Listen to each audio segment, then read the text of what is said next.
and offers him more stage time during the shows. And their relationship, according to the lawsuit, grew even closer. Adulterous wife. Yeah. Who forced him to go to the table and sit there, you know what I mean? And now look at what she's done. The suit says that the two of them began spending additional time alone, with Will Smith even telling Joseph, quote, "You and I have a special connection that I don't have with anyone else." He returned to his hotel room to find random items, including a beer bottle, HIV medication. Lawsuit says the plaintiff feared that an unknown individual would soon return to his room to engage in sexual acts with plaintiff. Finally, Will Smith is being sued by a former violinist in his tour group, accusing the rapper of sexual harassment, wrongful termination, and retaliation. The suit says the facts of this case strongly suggest that Will Smith was deliberately grooming and priming Mr. Joseph for further sexual exploitation. Unfortunately, some things happened, and I can't get into the details of exactly what that was because it's already a legal issue right now. But the reason why I'm speaking out about this, simply for reporting sexual misconduct or safety threats at work, is not okay. And I know that there's a lot of other people out there who have been afraid to speak up. Is going on. Now, first of all, I'm really shocked because, mind you, I'm not there. I was sickened by the standing ovation. I felt like Hollywood is just spineless, en masse. Do not have the right to walk up on stage and smack somebody in the face because they said words. We need to have a serious conversation about what was found in a Las Vegas hotel room. Because if these allegations are true, it doesn't just damage a reputation, it destroys a legacy. Imagine the scene. It's late at night in Sin City. You are an up-and-coming musician finally getting your big break on a global tour with one of the most famous men on the planet. You walk into your private hotel suite, exhausted from rehearsals, expecting to crash. But the moment you open the door, the air changes. The room isn't how you left it. Someone has been there. Your heart starts pounding as you scan the space. There was no forced entry. The lock wasn't broken. Whoever was in here had a key. And then you see it. On the table, an open beer bottle that isn't yours. A red backpack you've never seen before. A bottle of prescription medication for HIV with a name on the label that you don't recognize. And then the piece of paper that turns confusion into pure terror.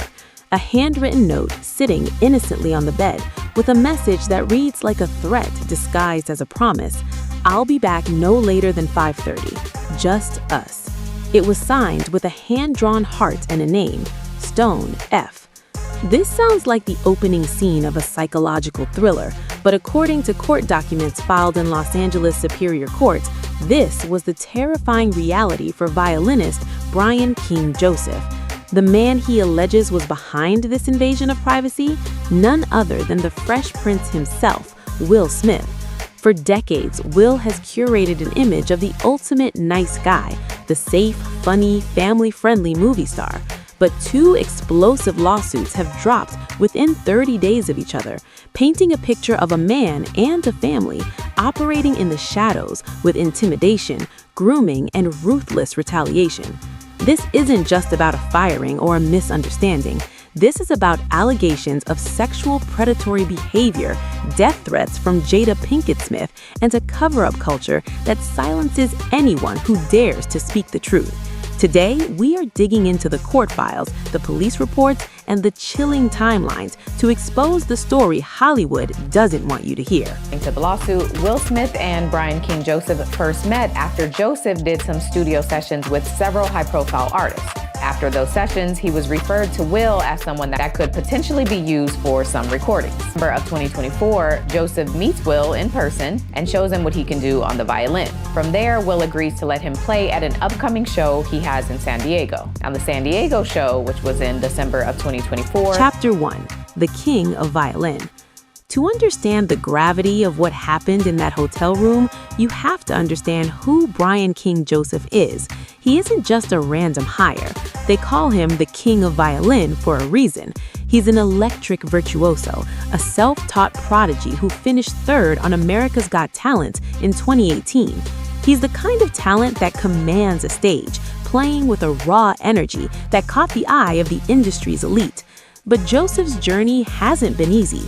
While studying at the prestigious Berklee College of Music on a presidential scholarship, he was diagnosed with peripheral neuropathy. It's a degenerative nerve disease that causes chronic pain and loss of sensation in his hands and feet. Think about that for a second. A violinist who is slowly losing the ability to feel his own fingers, yet he plays through the pain. He built a career on resilience, turning a curse into a platform to inspire millions. His YouTube channel has racked up over 15 million views. He was a rising star, independent and respected. So, when the call came in late 2024, inviting him to join Will Smith's Based on a True Story 2025 Global Comeback Tour, it felt like destiny. This was huge. Will Smith was releasing his first full-length album in nearly 20 years. The tour was going to be massive, a redemption arc for Smith after the Oscar slap, and a global showcase for Joseph. It was the golden ticket. It was the job that was supposed to change his life forever. And it did, just not in the way he ever expected. Great, and according to the lawsuit, Will then invites Brian King Joseph to be more involved in the performances and tells him that he's a valuable member of the team and offers him more stage time during the shows. And their relationship, according to the lawsuit, grew even closer. The suit says that the two of them began spending additional time alone, with Will Smith even telling Joseph, quote, "You and I have a special connection that I don't have with anyone else." Chapter 2. The Special Connection. The lawsuit alleges that things started to feel off almost immediately. According to the complaint, this wasn't a standard employee-employer relationship. It claims that Will Smith began to take an unusual, intense interest in Joseph. It started with praise, Will telling Joseph he was a valuable member of the team and offering him more stage time. That sounds great on paper, right? But then the dynamic shifted. The legal documents describe a pattern of behavior that experts often refer to as grooming. Smith allegedly began isolating Joseph, insisting on spending additional time alone with the violinist. The conversations weren't just about set lists or chord progressions. Smith allegedly told Joseph, quote, "You and I have such a special connection that I don't have with anyone else." Pause for a moment. This is one of the most powerful men in entertainment speaking to a hired musician. That kind of language, just us, special connection, creates a psychological bind. It blurs the lines. It makes the employee feel special, chosen, and indebted. The lawsuit suggests Smith was deliberately priming Joseph, lowering his defenses under the guise of mentorship. Joseph thought he was bonding with a legend. He thought he had found a mentor who understood his artistry. But looking back, he claims he was being positioned for exploitation. The closeness wasn't professional camaraderie, it was a trap. And as the tour preparations moved to Las Vegas in March 2025, that trap was about to spring. So here's what we know. According to the lawsuit, the violinist Brian King Joseph says last March, while in Las Vegas for a performance, he returned to his hotel room to find random items, including a beer bottle, HIV medication. Brian, I'll be back no later. 5:30. Just us. Lawsuit says the plaintiff feared that an unknown individual would soon return to his room to engage in sexual acts with plaintiff. Chapter 3. The Setup in Sin City. March 20th, 2025. The tour crew is in Las Vegas, staying at the House of Blues. The atmosphere is high pressure. Everyone is focused on the show. But behind the scenes, a strange sequence of events begins to unfold. Events that Joseph now believes were carefully orchestrated. It started with a bag. Joseph's personal bag, which contained his hotel room key, went missing. He had left it in the transportation van after rehearsals. Now, normally, a lost bag is just an annoyance, but on a tour of this magnitude, security is tight. The bag was in the custody of Smith's management team. According to the lawsuit, it took hours to retrieve it. For hours, Joseph was effectively locked out of his own room while his key was in the management team's hands. Was it simple incompetence, or was it a window of opportunity? Joseph finally got his key back and returned to his room around 11 p.m. He was exhausted, ready to sleep, but as he pushed the door open, the adrenaline hit him. The room felt occupied. He saw the open beer. He saw the red backpack that didn't belong to him. And then he saw the medication, a bottle of HIV meds, clearly labeled with another person's name. This detail is crucial, it's specific, it's personal, and it's not something you accidentally leave behind while cleaning a room. Then came the note. I'll be back no later than 5:30. Just us. Joseph froze. He realized two things instantly. First, someone had been in his room with a key, meaning they had authorized access. Second, Stone F was the signature. In Smith's inner circle, Stone is widely rumored to be an alias Will uses for private matters. The implications were nauseating. Joseph believed he was walking into a setup for a non-consensual sexual encounter. The grooming, the special connection comments, the missing key, it all suddenly clicked into a terrifying picture. He wasn't safe. Around 11 p.m. on March 20th, 2025, Brian King Joseph says that he goes to the room that he had been assigned and discovered, quote, evidence suggesting that an unknown person had unlawfully entered the room. Once he reported the incident to Smith's team, he was fired and told he was lying about what happened. Will Smith is being sued by a former violinist in his tour group, accusing the rapper of sexual harassment, wrongful termination, and retaliation. Chapter 4. Panic and Protocol. Put yourself in his shoes. You're in a hotel room that has been compromised by your boss, one of the most famous men on earth. What do? Do you run? Do you hide? Joseph chose to follow protocol. He didn't just freak out, he gathered evidence. He took photos of the note, the medication, the backpack. He called hotel security immediately. He wanted an official record. Security arrived and confirmed the electronic lock logs. There was no forced entry. A key had been used. This meant it wasn't a random burglar. It was an inside job. But Joseph didn't stop there. He called the local non-emergency police line to file a report. He was creating a paper trail, documenting his fear in real time. He then contacted Will Smith's management team. He assumed, naively perhaps, that they would be horrified. He assumed they would want to protect their talent. He thought, once they know someone broke into my room, they'll help me. He couldn't have been more wrong. So the suit says that Brian, who is now concerned for his safety and the safety of his fellow performers and crew, notifies everyone about what happened and requests a room change. He also calls the local non-emergency line and files an incident report with hotel security. Joseph's lawsuit goes further than just... This is all on March 20th, and the lawsuit says the next day, Brian goes back to Los Angeles, and when he tries to show up at a recording for a pre-recorded show, he's told by a member of Will Smith's team that he was too late and that they would just see him in New Mexico for the next leg of the tour. The suit says the facts of this case strongly suggest that Will Smith was deliberately grooming and priming Mr. Joseph for further sexual exploitation. Chapter 5. The Gaslighting. The response from the Smith camp was chilling. Instead of concern, Joseph was met with hostility. The lawsuit claims a member of Smith's team, Tim Miller, confronted him. The conversation wasn't, "Are you okay?" It was, "Why are you lying?" Miller allegedly told Joseph that everyone is saying you made this up. They accused him of fabricating the entire event. Think about the psychological violence of that moment. You're holding a handwritten note from an intruder, standing next to evidence of a break-in, and your superiors are looking you in the eye and telling you that reality isn't real. It is the definition of gaslighting.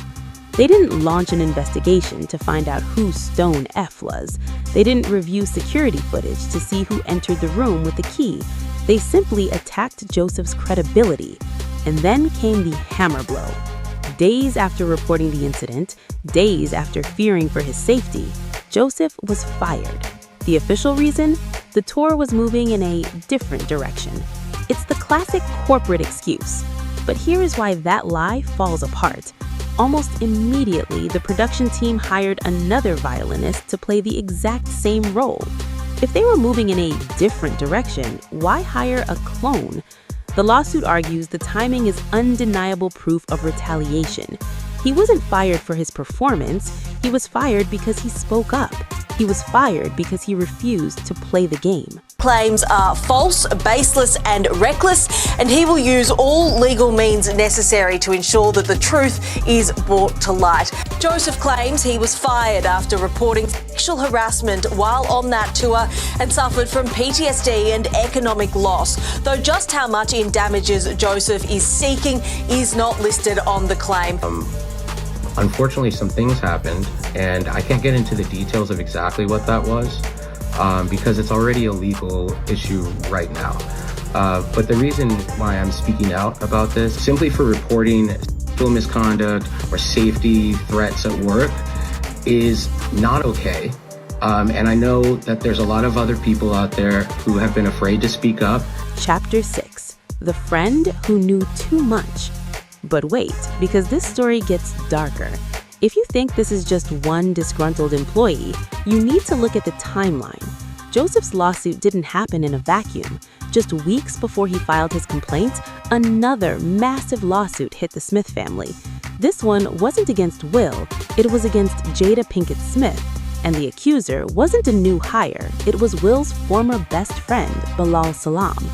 Bilaal Salaam isn't a nobody. He's in Will's memoir. There are photos of them hugging, laughing, being brothers. For years, he was inside the inner circle.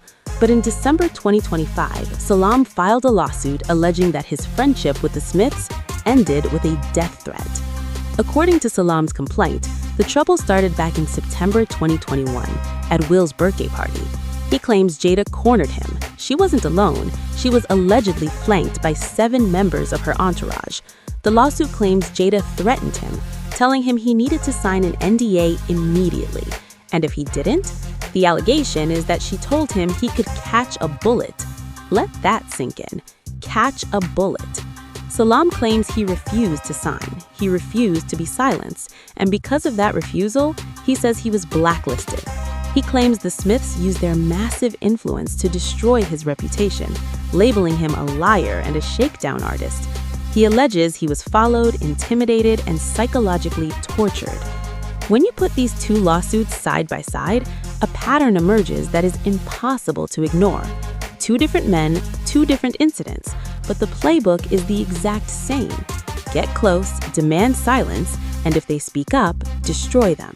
Joseph claims the next day, so March 21st, he goes back to LA to support the crew and the cast for a pre-recorded show.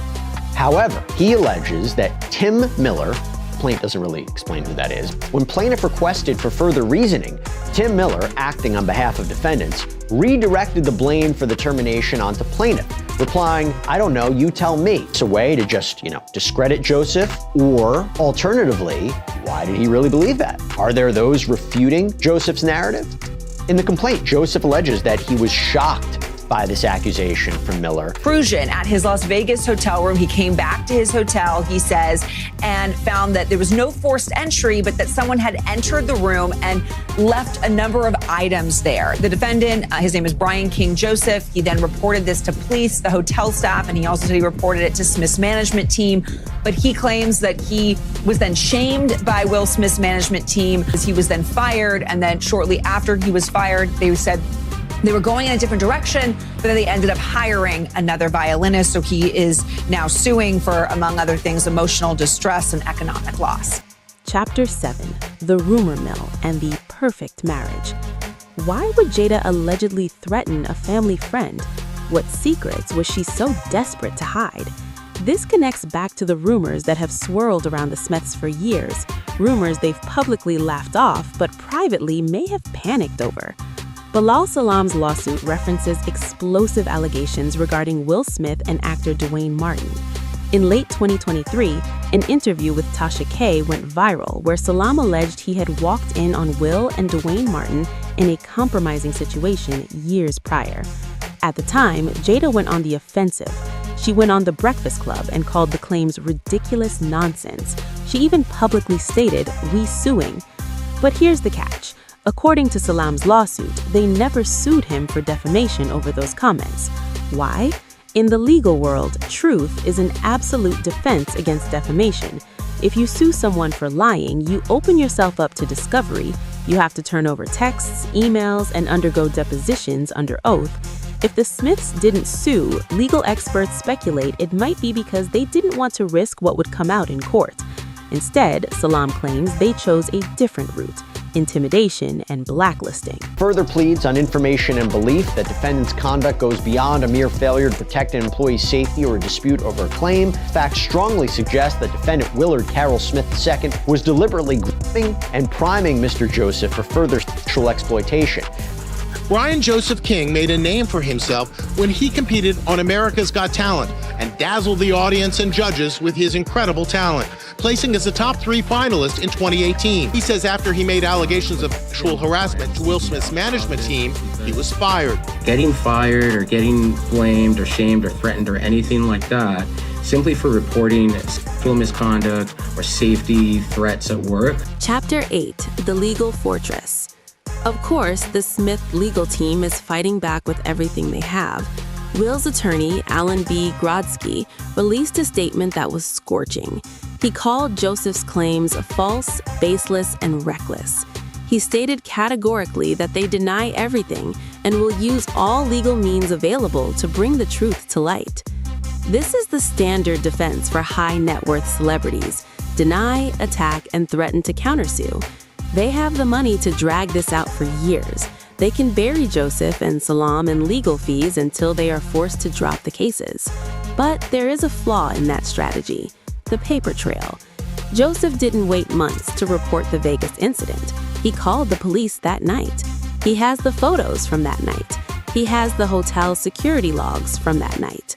In a court of law, contemporaneous evidence, notes, and reports made at the time of the event is incredibly powerful. It's hard to argue that Joseph made this up for money when his immediate reaction was to call the cops, not TMZ. Furthermore, California has some of the strictest labor laws in the country regarding retaliation. Under the Fair Employment and Housing Act, FEHA, if an employee reports sexual harassment and is fired shortly after, the burden of proof shifts to the employer. Will's team has to prove that they didn't fire him because of the report. And considering they hired a replacement violinist immediately, proving business reasons for the firing is going to be a legal nightmare. Adamantly denying all of these claims. Smith's attorney has released a statement. We can read it here. It says, Mr. Joseph's allegations concerning my client are false, baseless, and reckless. Really get into who he was talking about or the legal claims before the filing was made public? Okay, before I get into the legal claims, if this did happen to him, and he can prove it. And remember, when talking about a civil case, it's not a criminal case. The burden of proof is much lower at trials. One bizarre episode to Will Smith and a pattern of predatory behavior. Is it too much of a leap? Is there enough connective tissue there? How can you suggest that Smith or his team were part of this or were responsible? Does there need to be more proof of sexual exploitation? Next claim is also for retaliation, but it's under the labor code. So it's similar, but the argument is that it's illegal for an employer to retaliate against an employee for revealing information that the employee reasonably believes violates state or federal law. Again, the idea of protected activity. Chapter 9: The End of the Nice Guy. What we are witnessing is the final crumbling collapse of the Will Smith brand. For 30 years, he was the Fresh Prince. He was the guy who saved the world in Independence Day in Men in Black. He was safe. He was wholesome. Even when the marriage rumors started, he smiled through them. But the mask slipped at the 2022 Oscars. When he slapped Chris Rock, the world saw a flash of something else: rage, lack of control, and a toxic family dynamic spilling out into the open. He spent the last few years on a meticulously crafted apology tour. He resigned from the Academy. He released tearful videos. He tried to rebuild, and it was working. Bad Boys Ride or Die was a hit. The 2025 tour was supposed to be the victory lap. These lawsuits stopped that redemption dead in its tracks. You can apologize for a slap.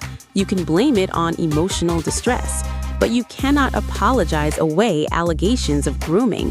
You cannot PR your way out of claims that you set up an employee for a sexual encounter or that your wife threatened to have a family friend killed. These are not mistakes. These are character traits. If these allegations gain traction, Will Smith isn't just looking at a failed tour. He's looking at the Bill Cosby or R. Kelly trajectory, a beloved icon whose dark secrets finally eclipsed their talent. So where do we go from here? We are at the beginning of a long, ugly legal war. The discovery phase of these lawsuits could reveal communications the Smiths have spent a lifetime protecting. We might see the texts sent after the Vegas incident. We might see the emails discussing Salaam's NDI. Is this a coordinated attack from former employees looking for a payout from a wealthy star? Or is it the inevitable bursting of a dam? When one person speaks up, it's easy to call them a liar. When two people, independent of each other, file lawsuits alleging the exact same pattern of intimidation and retaliation, it becomes a lot harder to dismiss. Will Smith wanted his 2025 tour to be based on a true story. Well, it looks like he's getting his wish. The true story is finally coming out, and it's darker, messier, and more terrifying than any movie script he's ever read. The Fresh Prince has left the building, and Stone F might be the only one left. Stay tuned, because this story is far from over. And as always, the truth has a way of making itself heard, no matter how much money you pay to silence it. Mr. Joseph's allegations concerning my client are false, baseless, and reckless. They are categorically denied, and we will use all legal means available to address these claims and to ensure that the truth is brought to light. I was sickened by the standing ovation. I felt like Hollywood is just spineless, en masse. Is going on. Now, first of all, I'm really shocked because, mind you, I'm not there. Adulterous wife, who forced him to go to the table and sit there, you know what I mean? And now look at what she's done. Plaintiff requested for further reasoning. Tim Miller, acting on behalf of defendants, redirected the blame for the termination onto plaintiff, replying, "I don't know, you tell me." It's kind of a hard thing for me to pinpoint or describe, but I could see it. There's, sometimes clients come to my office and some clients, they've been terminated. In my practice, 98% of the people that call my office, I don't take their case. Would like to publicly apologize to you, Chris. I was out of line and I was wrong. I was embarrassed and my actions were not indicative of the man I want to be. That's where we think that the case is the strongest, and that reporting was then taken to and reviewed by management. And then after that, I'm just out of it because I'm really worried about Will. What's Will doing? He's just sitting there? And Will's still talking. He's like, because now he's mad because Chris is talking to me. I've spoken to him, and without getting into too much attorney-client communication, he is very thankful for support that he's getting. It's a lot. You do not have the right to walk up on stage and smack somebody in the face because they said words. What has life been like for him since his time on the tour ended? It's kind of a hard thing for me to pinpoint or describe.